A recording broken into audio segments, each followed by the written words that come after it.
everyone, and welcome to the last episode of my eye candy chest project. And this is basically our showpiece, and I'm using the ghost green today, which is an eye candy, and a black mica powder. So I hope you enjoy the last episode. So let's get into making our chessboard. So this is a large chessboard. I have two molds of chessboards, and this is the bigger one. It's about 35 centimeters. And like I said in the beginning, I am going to be using the ghost green. And again, if you use a lighter background, the colors come out more subtle. If you use a darker background, the colors come out a lot darker and much more prominent. So I thought the ghost green wouldn't be too bold, but also would stand out quite nicely. So I mixed in the ghost green into my resin, and I'm using a pipette here. It actually came, or there was 4 of them that came with my one lot of resin.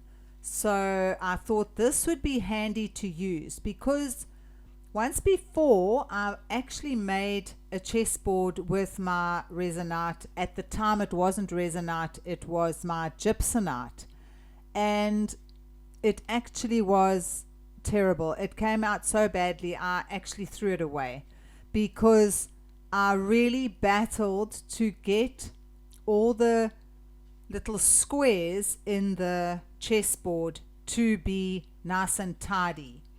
And I do understand that your EcoPore is a lot runnier and it does cure a lot quicker than resin. But I had overpour that was running in, because the sections are not very deep. They're probably only about 1 millimeter deep.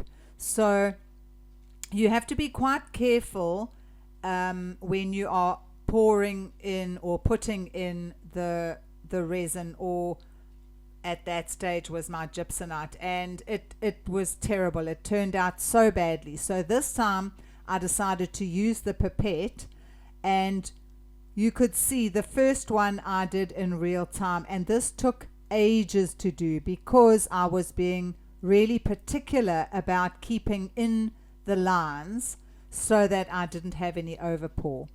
And I do think it came out beautifully. So I left this overnight to cure, because I wanted to make sure that it was solid, but I did have it on a board because I didn't want to move it and dislodge any of the little squares when I was moving the actual mold around. So that was just to make sure that it was solid and it wasn't going to bend, and then I would get black underneath the actual squares. Now this is just a normal black marker. Like I said, I didn't use the eye candy black marker because, to be quite honest, black marker is black marker, and I wanted to use the mica rather than just a black pigment, because it also does give you that nice mica look. You can see how it gives you that shimmer. So I didn't just use a normal black pigment, I used the mica because I did want it to have a little bit of that shimmery mica look rather than just your black pigment. So this took a lot of resin. I actually had to pour 2 lots of the black. It's quite deceiving because it is about, I'd say, between 5 and 8 millimeters deep, but I thought it would only take about 300 or 400 milliliters, but it took, I think it was in total, was it 450 mils, almost 500 mils with the little squares. So it took a lot of resin, which I wasn't expecting, to be quite honest. So yeah, so if anybody does want to do this chessboard, just know that it does take quite a lot of resin. So then again, I left this, I think I left this for 2 days, and excuse me, I am sitting in my pajamas there. It was early in the morning, but I was quite excited to get it unmolded. So yes, the dragon in the reflection is me in my pajamas.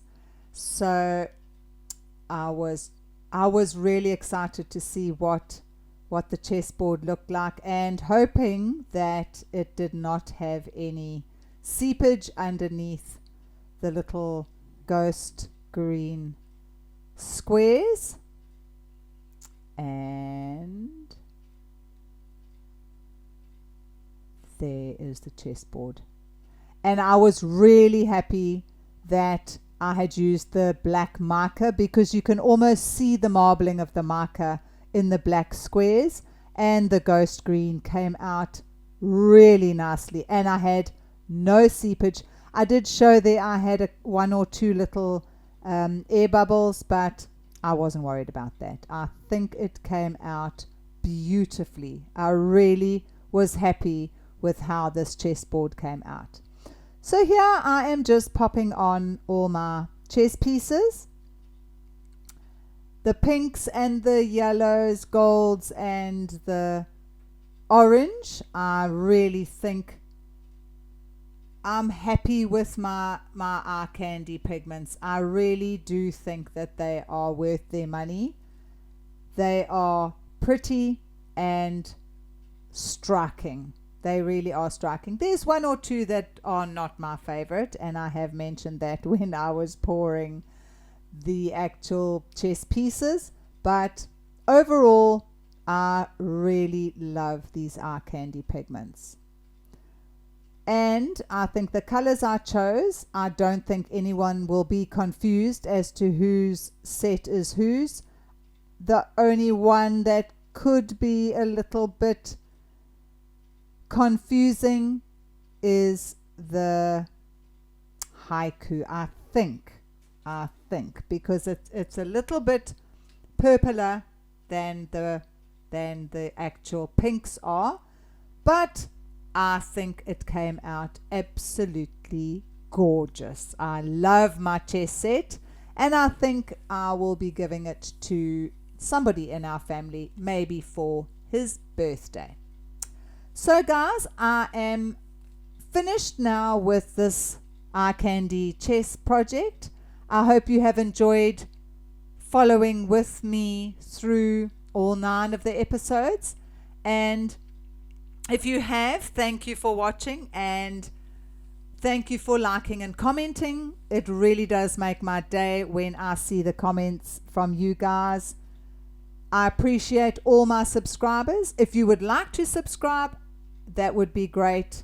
If you would like this video, it does help my channel grow as well. So guys, again, until next time, have a great one.